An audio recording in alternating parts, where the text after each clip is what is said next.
ಶಕ್ತಿ ಯೋಜನೆ ಕೊಟ್ಟಂತಹ ಸಾರಿಗೆ ನಿಗಮಗಳು ತಮ್ಮ ಶಕ್ತಿಯನ್ನೇ ಕಳ್ಕೊಂಡ್ಬಿಟ್ವಾ ಅನ್ನೋ ಪ್ರಶ್ನೆ ಮೂಡ್ತಾ ಇದೆ. ಸಾರಿಗೆ ನಿಗಮದ ಎಂಡಿ ಬರೆದಿರುವ ಪತ್ರದಲ್ಲಿ ಸ್ಫೋಟಕ ಮಾಹಿತಿ ಇದೆ ಇದ್ರ ಬಗ್ಗೆ. ಶಕ್ತಿ ಯೋಜನೆಯಿಂದ ಶಕ್ತಿಯನ್ನ ಕಳೆದುಕೊಂಡ್ವಾ ಸಾರಿಗೆ ನಿಗಮಗಳು, ಲಾಸ್ನಲ್ಲಿದ್ದಾವೆ ಸಾರಿಗೆ ನಿಗಮಗಳು. ಅನುದಾನ ಒದಗಿಸದೇ ಇದ್ರೆ ಆರ್ಥಿಕ ಸಂಕಷ್ಟ ಉಂಟಾಗೋ ಸಾಧ್ಯತೆ ಇದೆ, ತೀವ್ರ ಆರ್ಥಿಕ ಸಂಕಷ್ಟ ಉಂಟಾಗಿದೆ ಅಂತ ಹೇಳಿ ಎಂಡಿ ಅಕ್ರಮ್ ಪಾಷಾ ಪತ್ರ ಬರೆದಿದ್ದಾರೆ ಸಾರಿಗೆ ಇಲಾಖೆಯ ಕಾರ್ಯದರ್ಶಿಗೆ. ಕೆಎಸ್ಆರ್ಟಿಸಿ ಎಂಡಿ ಅಕ್ರಮ್ ಪಾಷಾ ಅವರು ಪತ್ರ ಬರೆದಿದ್ದಾರೆ. ಏನಾದರೂ ಅನುದಾನ ಕೊಡದೇ ಇದ್ರೆ ಸಿಕ್ಕಾಪಟ್ಟೆ ಕಷ್ಟ ಆಗುತ್ತೆ, ಈಗ ಆಲ್ರೆಡಿ ಆರ್ಥಿಕ ಸಂಕಷ್ಟವನ್ನ ಸಾರಿಗೆ ನಿಗಮಗಳು ಎದುರಿಸ್ತಾ ಇದ್ದಾವೆ ಅಂತ ಹೇಳಿ.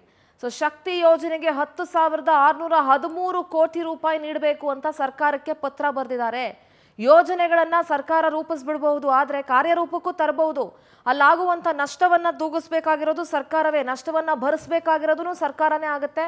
ಹಾಗಾಗಿ ನೀವೇನಾದರೂ ಅನುದಾನ ಕೊಡದೇ ಇದ್ರೆ ಬಹಳ ಕಷ್ಟ ಆಗುತ್ತೆ ಅಂತ ಕೆಎಸ್ಆರ್ಟಿಸಿ ಎಂಡಿ ಸಾರಿಗೆ ಇಲಾಖೆಯ ಕಾರ್ಯದರ್ಶಿಗೆ ಪತ್ರ ಬರೆದಿದ್ದಾರೆ.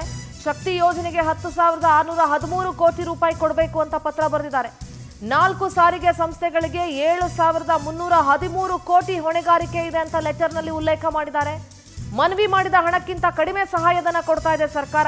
ಈ ಬಾರಿ 10,613 ಕೋಟಿ ಬಿಡುಗಡೆ ಮಾಡಿ ಅಂತ ಅಕ್ರಮ್ ಪಾಷಾ ಪತ್ರವನ್ನ ಬರೆದಿದ್ದಾರೆ. ನೋಡ್ರಿ, ಕೆಎಸ್ಆರ್ಟಿಸಿ ಅಂತ ಒಂದು ದೊಡ್ಡ ನಿಗಮದ ಎಂಡಿ ಅಧಿಕಾರಿ ಈ ರೀತಿಯಾದಂತಹ ಪತ್ರ ಬರೀತಾರೆ ಅಂತಂದ್ರೆ ಆ ನಿಗಮದಲ್ಲಿ ಆರ್ಥಿಕ ಬಿಕ್ಕಟ್ಟು ಎಷ್ಟು ಮಟ್ಟಿಗಿರಬಹುದು, ಎಷ್ಟು ಆರ್ಥಿಕ ಹೊರೆ ಆಗ್ತಿರ್ಬೋದು, ಆರ್ಥಿಕ ಹೊಡೆತವನ್ನ ಎಷ್ಟು ತಾನೇ ನಿಗಮಗಳು ತಡ್ಕೊಳ್ಳಿಕ್ಕೆ ಸಾಧ್ಯ. ಸೊ ಯೋಜನೆಗಳನ್ನ ಜಾರಿ ಮಾಡಿರುವಂಥ ಕಾಂಗ್ರೆಸ್ ಸರ್ಕಾರ ಆ ಯೋಜನೆಗಳಿಗೆ ಬೇಕಾಗಿರುವಂಥ ಅನುದಾನವನ್ನ ಕೊಡುವಂಥ ಜವಾಬ್ದಾರಿದು ಕೂಡ ಸರ್ಕಾರದ್ದೇ ಆಗಿರುತ್ತೆ. ನಮ್ಮ ಪ್ರತಿನಿಧಿ ಸುಷ್ಮಿತಾ ನೇರ ಸಂಪರ್ಕದಲ್ಲಿ ಜಾಯ್ನ್ ಆಗ್ತಾ ಇದ್ದಾರೆ. ಸುಷ್ಮಿತಾ, ಗ್ಯಾರಂಟಿ ಸರ್ಕಾರ ಏನೋ ಒಂದು 5 ಗ್ಯಾರಂಟಿಗಳನ್ನ ಘೋಷಣೆ ಮಾಡ್ಬಿಡ್ತು. ಅದರಲ್ಲಿ ಫಸ್ಟ್ ಜಾರಿಗೆ ತಂದಿದ್ದೆ ಈ ಶಕ್ತಿ ಯೋಜನೆಯನ್ನ. ಶಕ್ತಿ ಯೋಜನೆಯಿಂದ ಸಾರಿಗೆ ಇಲಾಖೆಗಳಿಗೆ ಶಕ್ತಿ ಸಿಗಬೇಕಾಗಿತ್ತು, ಶಕ್ತಿ ತುಂಬಬೇಕಾಗಿತ್ತು. ಆದರೆ ಸಾರಿಗೆ ಇಲಾಖೆಗಳು ಶಕ್ತಿ ಕಳ್ಕೊಂಡಂತೆ ಕಾಣಿಸ್ತಾ ಇದೆ. ಅದರ ಕೆಎಸ್ಆರ್ಟಿಸಿ ಎಂಡಿ ಆಗಿರುವಂತಹ ಅಕ್ರಮ್ ಪಾಷಾ ಅವರು ಲೆಟರ್ ಬರೆದಿದ್ದಾರೆ, ಅನುದಾನದ ಕೊರತೆ ಇದೆ, ಆರ್ಥಿಕ ಸಂಕಷ್ಟ ಎದುರಾಗಿದೆ ಅಂತ ಹೇಳಿ. ಸದ್ಯದ ಅಪ್ಡೇಟ್ಸ್ ಸುಷ್ಮಿತಾ.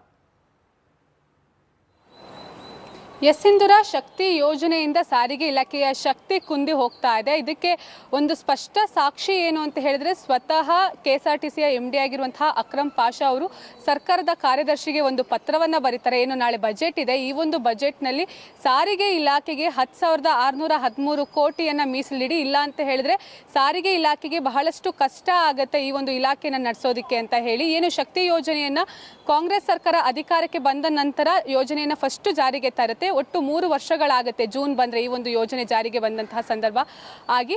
ಸೊ ಈ ಒಂದು ಯೋಜನೆ ಬಂದಾಗ್ಲಿಂದಲೂ ಕೂಡ ಮಹಿಳೆಯರಿಗೆ ಉಚಿತವಾಗಿ ಕರ್ನಾಟಕದಾದ್ಯಂತ ಕೆಎಸ್ಆರ್ಟಿಸಿ, ಬಿಎಂಟಿಸಿ ಹಾಗೆ 4 ಸಾರಿಗೆ ನಿಗಮದಲ್ಲೂ ಕೂಡ ಉಚಿತವಾಗಿ ಬಸ್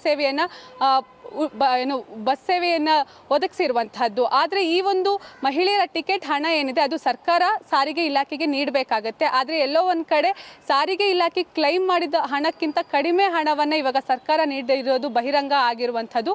ಹೀಗಾಗಿ ಈಗ ಆಲ್ರೆಡಿ ಸಾರಿಗೆ ಇಲಾಖೆ ಆರ್ಥಿಕ ಸಂಕಷ್ಟದಲ್ಲಿ ಇರುವಂಥದ್ದು. ಒಂದು ಕಡೆ ಸಿಬ್ಬಂದಿಗೆ ಸರಿಯಾದಂತಹ ಸಂಬಳವನ್ನು ನೀಡಲಿಕ್ಕೆ ಆಗ್ತಾ ಇಲ್ಲ, ಜೊತೆಗೆ ಭವಿಷ್ಯದ ನಿಧಿಗೂ ಕೂಡ ಇದೆಲ್ಲೋ ಒಂದು ಕಡೆ ಶಕ್ತಿ ಯೋಜನೆ ಒಂದು ರೀತಿಯಲ್ಲಿ ಮಾರಕ ಆಗಿ ಪರಿಣಮಿಸ್ತಾ ಇದೆ. ಹೀಗಾಗಿ ನಾಳೆ ಆಗುವಂತಹ ಬಜೆಟ್ನಲ್ಲಿ ನಮಗೆ 10,000 ಕೋಟಿಯನ್ನು ಮೀಸಲಿಡಿ ಅಂತ ಹೇಳಿ ಅಕ್ರಮ್ ಪಾಷಾ ಅವರು ಒಂದು ಪತ್ರವನ್ನು ಬರೆದಿದ್ದಾರೆ. ಜೊತೆಗೆ ಇಲ್ಲಿ ಪ್ರತಿ ವರ್ಷವೂ ಕೂಡ ಕಳೆದ 3 ವರ್ಷದಿಂದಲೂ ಕೂಡ ಸಾರಿಗೆ ಇಲಾಖೆ ಏನು ಎಷ್ಟು ಶಕ್ತಿ ಯೋಜನೆಯಲ್ಲಿ ಮಹಿಳೆಯರು ಹಣವನ್ನು ವ್ಯಯಿಸಿದ್ದಾರೆ, ಜೊತೆಗೆ ಸರ್ಕಾರ ಎಷ್ಟು ಹಣವನ್ನು ನೀಡ್ತಾ ಇದೆ, ಜೊತೆಗೆ ಇದರಿಂದ ಸಾರಿಗೆ ಇಲಾಖೆಗೆ ಆದಂತಹ ಕೊರತೆ ಎಷ್ಟು, ಇದೆಲ್ಲವನ್ನು ಕೂಡ ಸ್ಪಷ್ಟವಾಗಿ ಸರ್ಕಾರಕ್ಕೆ ಇವಾಗ ಒಂದು ಪಟ್ಟಿಯನ್ನು ನೀಡಿರುವಂತಹದ್ದು. ಕಾದ್ ನೋಡಬೇಕಾಗಿದೆ ಸರ್ಕಾರ ನಿಜಕ್ಕೂ ಕೂಡ 10,000 ಕೋಟಿಯನ್ನು ಸಾರಿಗೆ ಇಲಾಖೆಗೆ ಮೀಸಲಿಡುತ್ತೆ ಅಂತ ಹೇಳಿ. ಒಂದು ವೇಳೆ ಏನು ಕೆಎಸ್ಆರ್ಟಿಸಿಗೆ ಇಷ್ಟರ ಮಟ್ಟಿಗೆ ಹಣವನ್ನು ನೀಡಲಿಲ್ಲ ಅಂತ ಹೇಳಿದ್ರೆ ನಿಜಕ್ಕೂ ಕೂಡ ಮುಂದಿನ ದಿನಗಳಲ್ಲಿ ಶಕ್ತಿ ಯೋಜನೆಯನ್ನು ಕ್ಯಾನ್ಸಲ್ ಮಾಡುವಂತಹ ಸಾಧ್ಯತೆಯೂ ಕೂಡ ಇದೆ. ಯಾಕಂತ ಹೇಳಿದ್ರೆ ಈಗ ಆಲ್ರೆಡಿ ಆರ್ಥಿಕ ಹೊರೆ ಆಗ್ತಾ ಇರೋದ್ರಿಂದ ಮುಂದಿನ ದಿನಗಳಲ್ಲಿ ಹಣ ಬಿಡುಗಡೆ ಆಗಿಲ್ಲ ಅಂದರೆ ಮತ್ತಷ್ಟು ಆರ್ಥಿಕ ಹೊಣೆ ಆಗುತ್ತೆ. ಜೊತೆಗೆ